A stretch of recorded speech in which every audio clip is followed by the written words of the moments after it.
Insomnia had me in its grip again last Tuesday. Around 1:30 a.m., I grabbed my keys and headed out, hoping the motion of driving would quiet my racing mind. There's something about the empty highways after midnight, the way everything becomes simplified, reduced to pavement and darkness and the occasional sweep of your own headlights. I took the back roads, the ones that cut through the industrial park near the county line. No streetlights out there, just long stretches of cracked asphalt bordered by overgrown fields. My headlights carved a tunnel through the black, and I let my mind drift to nothing in particular. That's when I noticed him. He stood maybe 30 feet off the road, partially obscured by tall grass. Not moving, not hitchhiking, just standing there with his arms hanging loose, his face pointed in my direction. The way he stood, too rigid, too deliberate, made my foot ease off the gas instinctively.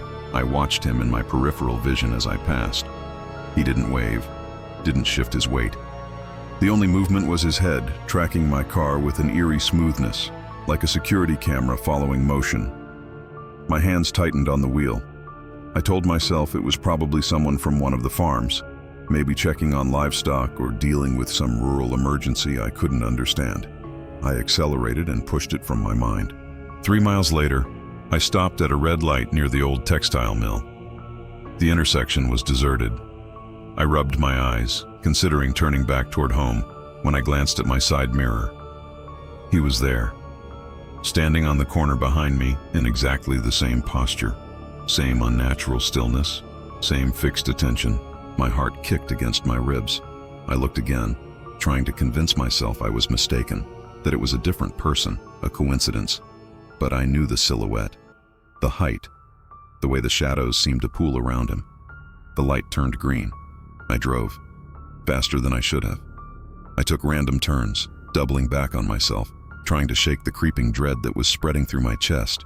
After 10 minutes of aimless driving, I found myself on my own street. I pulled into my driveway and killed the engine, sitting in the sudden silence.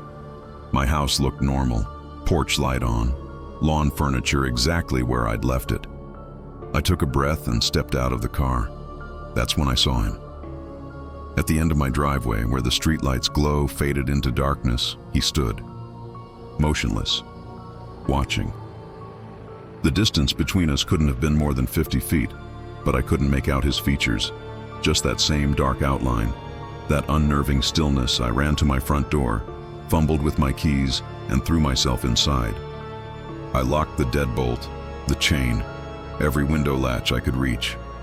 Then I moved to the living room window and pulled back the curtain just enough to see outside. He was closer now, standing at the edge of my front lawn, still not moving. Still watching, I called 911, told them someone was on my property. They said they'd send a unit. I watched him for 12 minutes until the police arrived. He never moved, never looked away. When the patrol car pulled up with its lights flashing, I pointed to where he stood, but the officers saw nothing. They searched my yard with flashlights, walked the perimeter, checked the street. They were patient with me, professional, but I could see it in their eyes. They thought I was either drunk or losing it. After they left, I sat in my living room with every light on until sunrise. I never saw him again that night, but now, 3 days later, I've started noticing him in other places. Standing in the parking lot when I leave work, at the far end of the grocery store aisle, always at a distance, always still, always watching. I don't drive late anymore.